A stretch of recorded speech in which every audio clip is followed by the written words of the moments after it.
Majelis Zikir Al-Hikmah. Jangan dibawa kemana-mana, tapi selalu berada di mana-mana.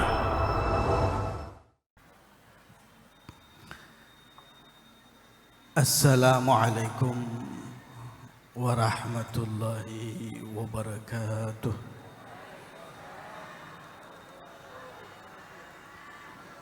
Bismillahirrahmanirrahim. Alhamdulillahi rabbil alamin. Wassalatu wassalamu ala asyrafil anbiya'i wal mursalin, sayyidina wa habibina wa syafi'ina wa qurrati a'yunina wa muqtadana wa mustafana Muhammad, khatamin nabiyyin wa imamil mursalin, wa sahibil hujajil qati'ati wal barahin, wa ala alihi wa sahbihi wa man tabi'ahum bi ihsanin ila yaumiddin. Wa qala rabbi shrah li sadri wa yassir li amri wa hlul 'uqdatam min lisani yafqahu qawli. Subhanaka la ilma lana illa ma 'allamtana innaka antal alimul hakim. Wa la hawla wa la quwwata illa billahil aliyyil 'azim. Amma ba'd. Yang saya hormati para habaib, para kiai, para tokoh masyarakat, wabil khusus yang telah hadir, Al-Habib Fahmi, ada Habib Hashim bin Syahab, dan Al-Habib Kahfi Al-Hasani, dan para habaib yang lainnya. Yang saya hormati kepada beliau Kiai Haji Muhammad Yasin Sulhan. Yang saya hormati kepada seluruh pengurus Thariqah Qadiriyah, Naqsyabandiyah, Uthmaniyah, khususnya Jamaah Al-Khidmah yang tadi telah memberikan sambutan. Bapak siapa tadi namanya? Saya kira Bapak Barokah tadi. Soalnya isinya barokah semuanya. Airnya barokah, orangnya juga barokah. Amin. Insya Allah kita semuanya bisa mendapatkan barokah. Amin ya rabbal alamin. Juga tak lupa yang saya hormati kepada seluruh jajaran pemerintah, baik yang sipil ataupun TNI, Polri, anggota DPR atau yang mewakili, para hadirin hadirat Jamaah Al-Khidmah yang dirahmati oleh Allah Subhanahu wa taala. Bu, ini masih semangat ya? Masih semangat enggak? Saya kira ini ibu-ibu sudah banyak yang berdiri ini di belakang. Sudah setengahnya hampir hilang. Saya itu juga merasa kepanasan tadi Bu di depan. Saya kira di Batam ini mungkin lebih panas dari di Surabaya kelihatan. Surabaya itu sudah panas. Tapi kalau saya duduk di majelis biasanya masih nggak terasa panas. Tapi di Batam benar-benar panas. Apa karena majelis yang di sini ini yang hadir perempuannya lebih banyak daripada laki-lakinya, jadi saya ikut panas juga ini. Saya lihat di belakang ini ini sekitar 1/5 laki-laki, 4/5 perempuan. Jadi perempuannya lebih semangat. Jadi saya ikut panas juga ini.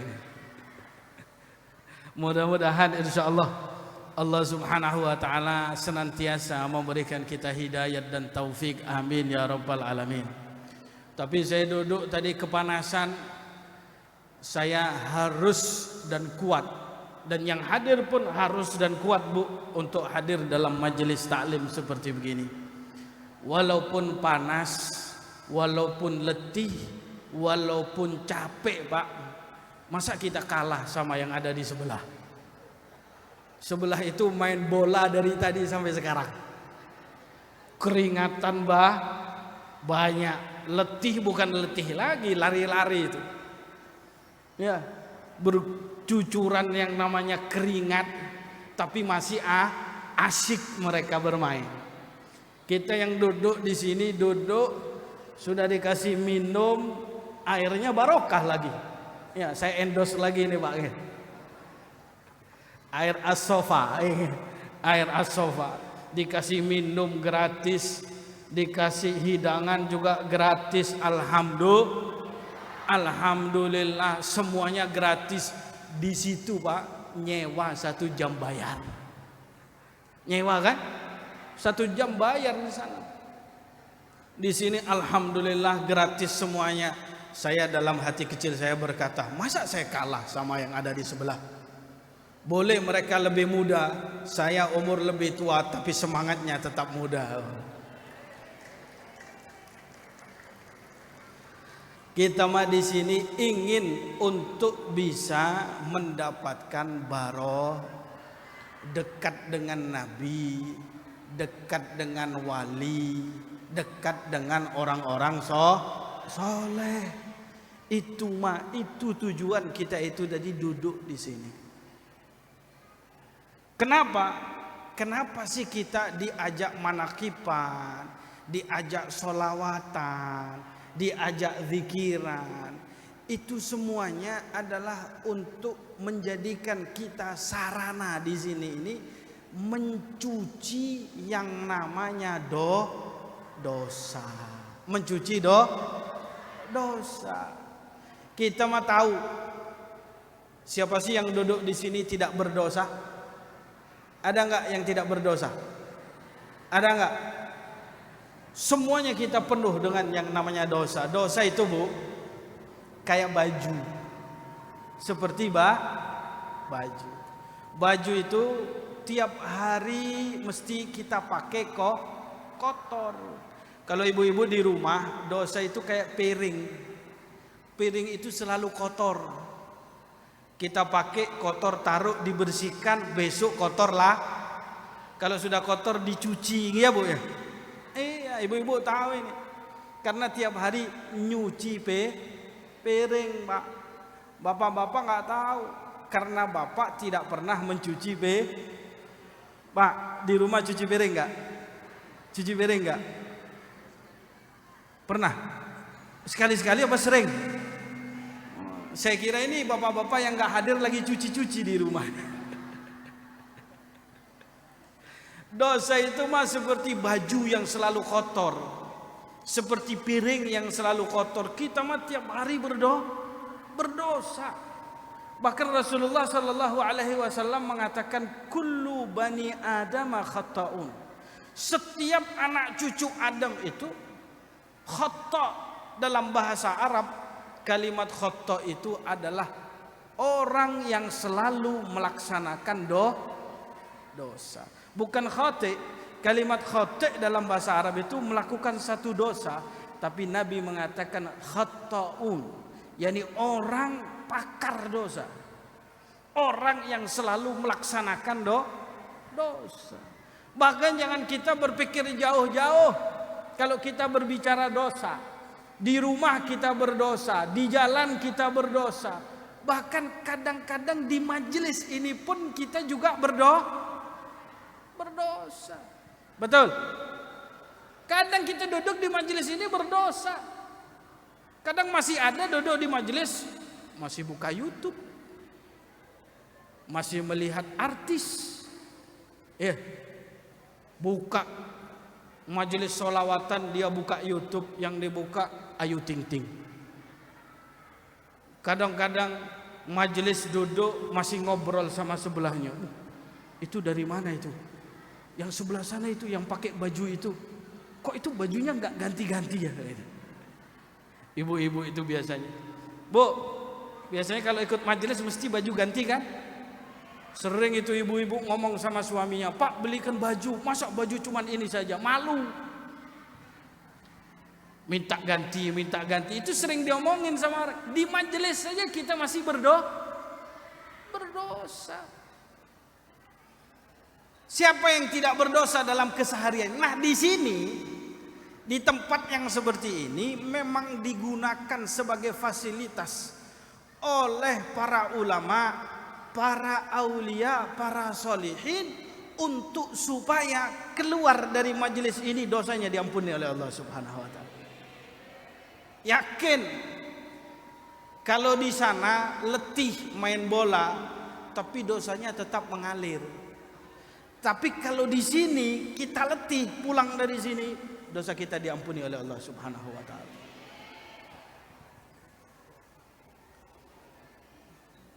Kadang jangankan kita hadir di sini untuk baca manaqib,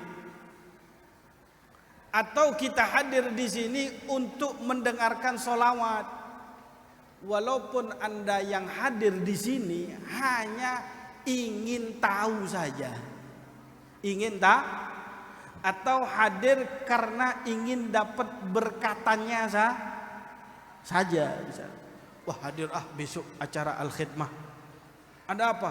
Lumayan dapat nasi kotakan. Walaupun tadi juga kata panitia, ya seadanya, tapi lumayan seadanya ini. Ini habis berapa bungkus ini? Lihat deh, sampahnya saja sudah begitu. Ya, dapat buah-buah, dapat air gratis. Walaupun hadirnya saja hanya untuk dapat makanan, pulang dari sini dosanya juga diampuni oleh Allah. Lu kok bisa, Beb? Ada satu hadis diriwayatkan oleh Nabi besar Muhammad SAW. Inna lillahi malaikatan sayyahina fil ard. Allah itu punya malaikat khusus. Kerjaannya tiap hari keliling di bumi Allah. Tiap hari keliling cari majelis zikir. Kalau sudah dapat majelis zikir, laporan kepada Allah. Ya Allah, di lapangan Plaza SP, betul? Hah? SP Plaza. Oh, iya. Saya lihat itu ada tulisannya itu, Pak, SP Hotel. Nah, makanya saya hafal tadi. SP Plaza. Ya Allah, pagi para ibu-ibu, para bapak-bapak di SP Plaza duduk untuk berzikir, dikelilingi para pemain bola, dan juga di depan ada senam-senam. Untung saya ini panggungnya nggak menghadap ke sana, Pak. Kalau menghadap ke sana saya nggak bisa ceramah. Di sana lagi nyenam begini, hah? Tahu? Kelihatan? Nggak kelihatan? Iya, nggak bisa baca manaqib kamu kalau kelihatan. Lagi zikir ya Allah di SP Plaza, kumpul.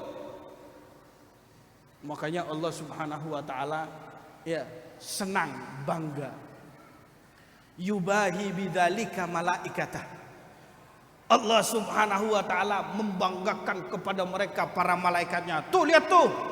Malaikat, lihat itu anak Adam, mereka berzikir kepadaku. Ada yang nggak mau menyibukkan diri dengan dunia, tapi menyibukkan diri dengan akhirat. Karena waktu Nabi Adam diciptakan, yang pertama kali protes itu adalah malaikat. Nabi Adam diciptakan, ya, yang protes pertama kali itu malaikat. Malaikat berkata, qalu ataj'alu fiha man yufsidu fiha wa yasfiku ad-dima'a wa nahnu nusabbihu bihamdika wa nuqaddisu lak. Mereka berkata, ya Allah, kenapa engkau ciptakan Adam di atas muka bumi ini, yang dimana nantinya dia akan merusak bumi, dia akan membunuh sesama, dia akan menumpahkan darah. Kenapa ya Allah? Jawaban Allah cuman satu. Allah mengatakan, inni a'lamu ma la ta'lamun. Aku tahu wahai malaikat yang kalian tidak tahu. Di antaranya inilah majelis yang membungkam daripada mereka para malaikat. Dibanggakan kita sama Allah. Ya Allah. Ibu-ibu dibanggakan, Bu. Masya Allah, ibu-ibunya yang di Batam ini seger-seger semuanya. Yang pulang-pulang tadi itu belum seger itu, Bu. Ini bapak-bapak ini Bu, yang pulang cuman nggak banyak. Soalnya ada di depan. Mau pulang malu. Kalau ibu-ibu yang di belakang, wah nggak kelihatan kok langsung pulang. Akhirnya Allah Subhanahu wa taala berkata kepada para malaikat, malaikat, apa yang mereka inginkan? Ya Allah, mereka itu ingin mendapatkan surga. Pengen surga enggak? Pengen. Pernah lihat surga? Pernah enggak? Pernah.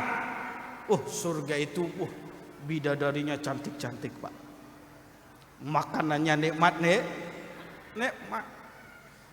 Ada bidadaranya, Bu, ganteng-ganteng seperti saya minimal. Enggak apa-apa, saya endorse diri saya sendiri.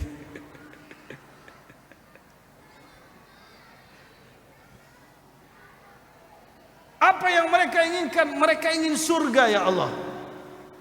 Kemudian Allah bertanya, apakah mereka pernah melihat surga? Para malaikat berkata, tidak pernah ya Allah. Mereka cuma dengar sifat-sifatnya surga. Surga itu indah luar biasa. Ma la ainun ra'at wala udhunun sami'at wala khatara ala qalbi bashar. Tidak pernah dilihat oleh mata, tidak pernah terdengar oleh telinga, dan tidak pernah terlintas di dalam pikir. Nikmat surga itu, Bu. Saya kasih contoh ini, contoh satu saja kenikmatan surga. Asy-Syaikh Al-Bajuri rahimahullah, ketika beliau mensifatkan tentang yang namanya surga, di dalam hasyiahnya ala Fathil Gharib, beliau mengatakan begini, nikmat surga, Pak, salah satunya ini. Kalau orang mau makan, lapar begitu, Allah akan siapkan makanan. Makanannya berisi meja-meja yang begitu banyak. Satu meja berisi 70.000 makanan. Bayangkan, satu meja berisi 70.000, dan itu meja-mejanya banyak.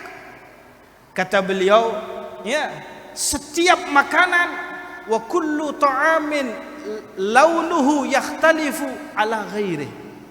Setiap makanan itu warnanya beda antara yang satu dengan yang lain. Setiap makanan rasanya yang satu dengan yang lain beda. Jadi bayangkan, Bu, sampean bayangkan, Anda bayangkan 70.000 dalam satu meja. Anda mau cari apa di sana? Pengen apa sekarang? Pengen apa? Nasi Padang. Tadi malam saya disuguhi nasi Padang. Wow, enak itu. Enggak saya endorse. Nasi Padang ada seafood. Kemarin sore makan seafood. Wah, luar biasa. Ini menunya apa sebentar lagi? Ayam. Ya Allah, ayam. Itu salah satu nikmat surga. 70.000 makan, Anda makan. Kalau orang bertanya, ngapain banyak 70.000? Terus nanti kalau makan kita mah satu piring kenyang. Surga nggak ada kenyang, Bu.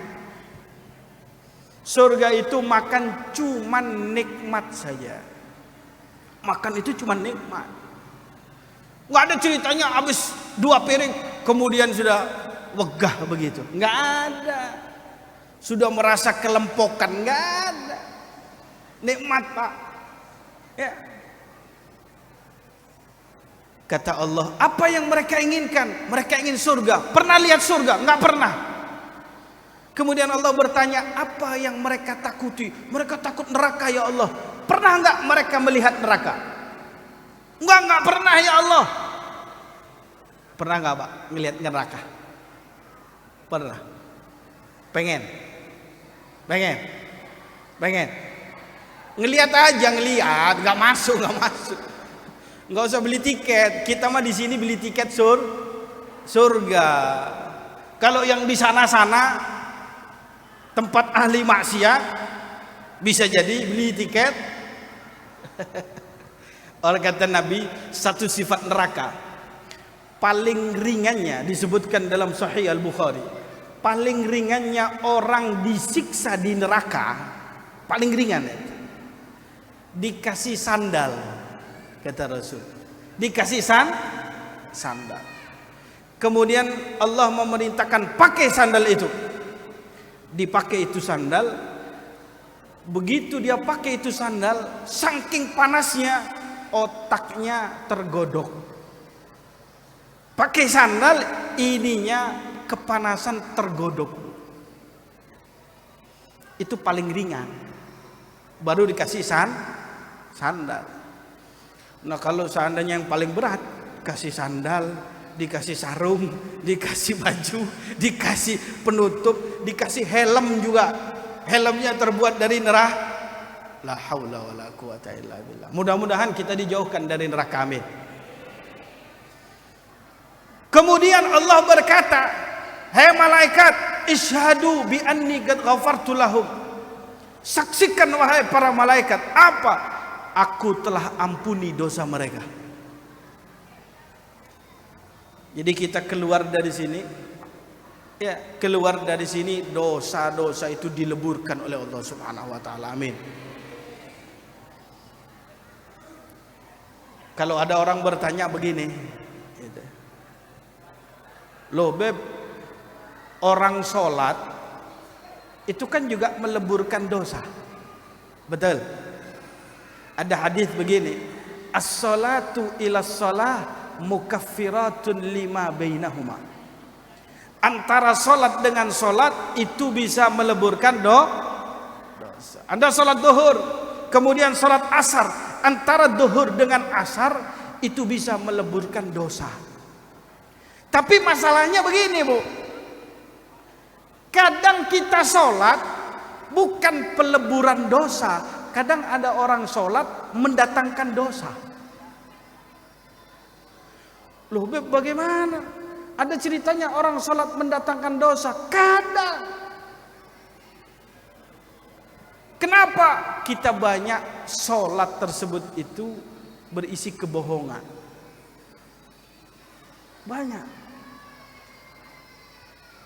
Contoh, kita kalau sholat begini, Allahu Akbar, Allahu Akbar kabira walhamdulillah wa subhanallahi bukratan, sampai kita mengatakan inni wajjahtu wajhiya lillah fataras samawati wal ard. Kemudian kita mengatakan di dalam sholat kita tersebut, ya Allah, saya menghadap kepada kamu, saya ibadah kepada kamu. Padahal kita ngomong begitu, pikiran kita itu melayang kemana-mana. Pikiran kita memikirkan pekerjaan, pikiran kita memikirkan pacar. Kalau anak-anak muda itu, orang sholat kadang memikirkan pampers, memikirkan susu. Kalau ibu-ibu memikirkan suami yang gak pulang-pulang. Bapak-bapak memikirkan kapan saya ini bisa nikah lagi, begitu. Kadang kita ngomong kepada Allah Subhanahu wa taala, iyyaka na'budu wa iya, hanya kepadamu ya Allah kami menyembah, tapi pikirannya kemana-mana. Ini aneh. Makanya Rabi'ah al-Adawiyah beliau pernah mengatakan, salatunya tahtaju ilal istighfar. Salat kita itu kadang butuh untuk kita istighfari, karena banyak kebohongan. Nah kalau majelis yang seperti begini Pak, kumpulan bareng, sehingga dengan kumpulan kita ini tadi kita keluar, Allah akan berikan maghfirah dari Allah. Allah mengatakan, malaikat saksikan aku ampuni daripada mereka. Kemudian malaikat berkata, ya Allah, saya mau ngomong apa? Itu ada yang hadir di situ, di SP Plaza itu tadi, hadir bukan untuk berzikir, bukan untuk sholawat, bukan untuk manaqib. Terus kenapa dia hadir? Iya dia hadir, ya karena tadi dapat berkatan, sudah dapat berkatan dia pulang. Kenapa dia hadir? Iya tadi dia hadir ada janjian dengan teman wanitanya. Kenapa dia hadir? Macam-macam daripada niat-niatnya tersebut. Apa kata Allah? Walahu qad ghafartu. Bagi dia aku juga ampuni dosanya. Jadi walaupun kita hadir di sini Pak dengan niatan macam-macam, bukan hanya sekedar kita niatan untuk baca maulid, bukan hanya sekedar kita niatan untuk baca manaqib, bukan hanya niatan zikir kepada Allah Subhanahu wa taala, maka insya Allah dosa kita dileburkan oleh Allah Subhanahu wa taala. Dan mudah-mudahan saya juga berharap ini majelis ada di sini, walaupun di sebelah sana main bola, di sana senam, mudah-mudahan kita dapat maghfirah dan rahmat, dan mereka-mereka yang ada di sekitar juga dapat maghfirah dan rahmat. Mudah-mudahan Allah Subhanahu wa ta'ala, namanya rahmat itu Pak, itu bisa menyebar dan mengalir. Kita nggak tahu tempat yang dibuat maulidan, ya, itu rahmatnya dan maghfirahnya buat satu kampung, bukan hanya orang yang baca saja. Insya Allah dengan kita duduk di sini, insya Allah yang ada di sekitar kita semuanya diberikan oleh Allah rahmat dan maghfirah. Kita nggak tahu, mungkin ada yang nengok begini, ini majelis apa, besok bisa hadir. Kita berharap mereka, ya, karena kita juga nggak tahu mana yang lebih baik antara saya yang duduk di sini atau mereka yang main bola. Karena sesungguhnya orang yang terbaik, orang yang sukses, ketika mereka selamat bisa masuk ke dalam surga, dan itu intinya berada di akhir daripada hidup kita. Mudah-mudahan insya Allah kita bisa istiqomah sehingga kita bisa menghadiri daripada acara seperti begini dan kita mendapatkan rahmah dan maghfirah dari Allah Subhanahu wa taala. Saya tutup satu kisah Pak, sebentar, satu saja, cerita tentang Syekh Abdul Qadir Al-Jailani. Satu kisah saja. Siapkan? Siapkan? Siapkan? Nanti insya Allah yang sampai akhir dapat berkatanya 2 nanti. Amin. Itu tergantung panitia itu. Jangan diaminin saja, kalau nggak cukup gimana? Syekh Abdul Qadir itu pernah Pak, satu ya, cerita terakhir ini supaya menggugah diri kita untuk kita selalu istiqomah.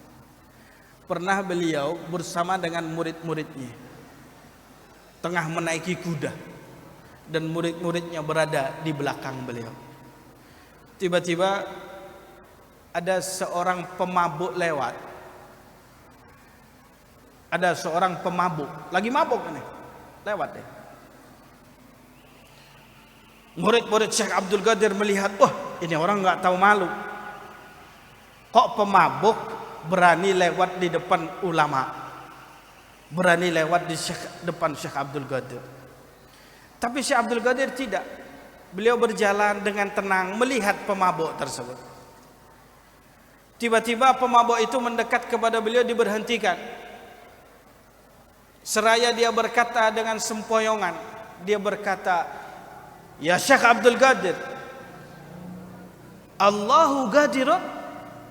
Apakah Allah Subhanahu wa ta'ala itu mampu?" Syekh Abdul Qadir langsung diam di atas kudanya. Kemudian beliau menjawab dan berkata, "Na'am, Allahu Qadirun." Kemudian pemabuk tadi berkata lagi, "Ya Syekh Abdul Qadir, Allahu Qadirun? Apakah Allah itu mampu?" Kemudian Syekh Abdul Qadir menundukkan kepala dan berkata, "Na'am, Allahu Qadirun." Kemudian yang ketiga, si pemabuk tadi berkata, "Ya Syekh Abdul Qadir, Allahu Qadirun?" Turun Syekh Abdul Qadir dari kudanya, kemudian beliau menangis. Nangis, Pak.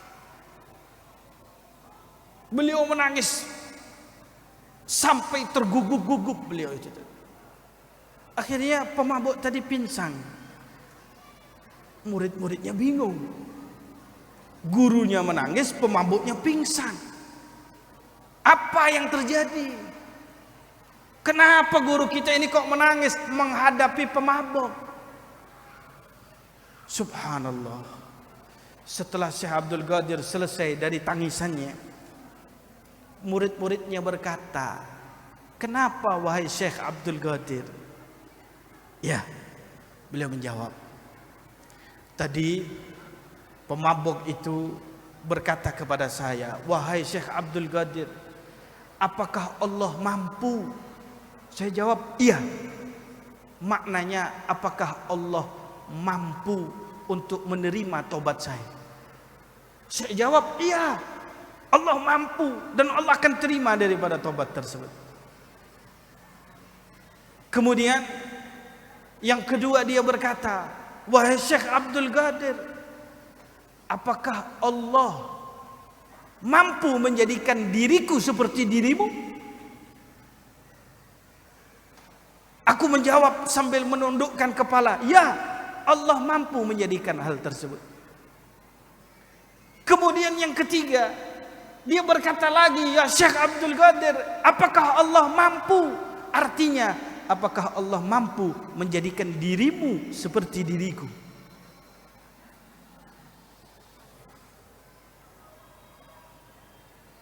Engkau seorang ulama dirubah oleh Allah menjadi seorang pemabok. Apakah Allah mampu melakukan hal tersebut? Aku turun dari kudaku, aku menangis karena takut kepada Allah Subhanahu wa taala. Aku pun menjawab, "Ya, Allah mampu melakukan hal tersebut." Bapak Ibu sekalian yang dirahmati oleh Allah Subhanahu wa taala. Inilah mereka orang-orang para aulia dan para solihin. Mereka tidak merasa aman. Olehnya kalau kita melihat ada orang-orang di luar sana, mereka melakukan aktivitas yang berbeda dengan kita, jangan kita terlalu berbangga terhadap diri kita. "Oh, saya lebih baik, di sana senam, di sini berzikir." Bisa jadi Allah Subhanahu wa taala merubah daripada keadaan kita. Hanya saja yang perlu kita lakukan adalah minta kepada Allah, mudah-mudahan dengan menghadiri acara ini kita diberikan keistiqomahan oleh Allah Subhanahu wa taala, sehingga sampai akhir hayat hidup kita bisa berzikir, kita bisa melakukan menakiban, kita maulidan dan berharap kepada Allah, mudah-mudahan dengan apa yang kita laksanakan Allah Subhanahu wa taala menggandeng diri kita untuk dibarengkan bersama dengan Nabi besar Muhammad sallallahu alaihi wa ala alihi wasallam. Allahumma ja'al jam'ana hadza jam'an marhuma, tafarrugana min ba'dihi tafarrugan ma'suma, wa la taj'alna wala ma ma'ana wala ma fina syaqiyyan wala mahruma. Allahumma hdina bihudak waj'alna mimman yusari'u fi ridak, wa la tuwallinna waliyan siwak, wa la taj'alna mimman khalafa amraka wa asak. Allahumma la tada' lana fi majlisina hadza dhanban illa ghafartah, wa la hamman illa farajtah, wa la daynan illa qadaytah, wa la حاجة من حوائج الدنيا لك فيها رضا ولنا فيها صلاح إلا قضيتها ويسرتها برحمتك يا أرحم الراحمين. اللهم اجعلنا من الذين يستمعون القول فيتبعون أحسنه. اللهم اجعلنا من الذين يستمعون القول فيتبعون أحسنه يا رب العالمين. ربنا لا تزغ قلوبنا بعد إذ هديتنا وهب لنا من لدنك رحمة إنك أنت الوهاب. ربنا ظلمنا أنفسنا وإن لم تغفر لنا وترحمنا لنكونن من الخاسرين. يا رب بالقبول والإقبال صلاح كل حال، أن الله يغفر الذنوب ويصلح القلوب ويكشف الكروب ويستر العيوب. بارك لنا ولكم في كل حال، في الأهل والمال والعيال، على أحسن الحال، نعم البال، والدينا ووالديكم وأمواتنا وأمواتكم وأموات المسلمين الجميع، وإلى أرواح مشايخنا سالم بن عبد الله بن عمر الشاتي، عبد الله بن محمد بن شاب سيد الوالد، وإلى روح كي هاجي أحمد أسرار الإسحاقي وكي هاجي محمد عثمان الإسحاقي وأصولهما وفروعهما، وإلى روح سيدنا القطب الرباني والغوث الصمداني سيدنا الشيخ عبد القادر الجيلاني وجميع من تعلق به بنسب أو سبب أو سهر، أن الله يتغشاهم بالرحمة والمغفرة ويعيد علينا من بركاتهم وأسرارهم وأنوارهم وعلومهم ونفحاتهم في الدين والدنيا والآخرة. الفاتحة.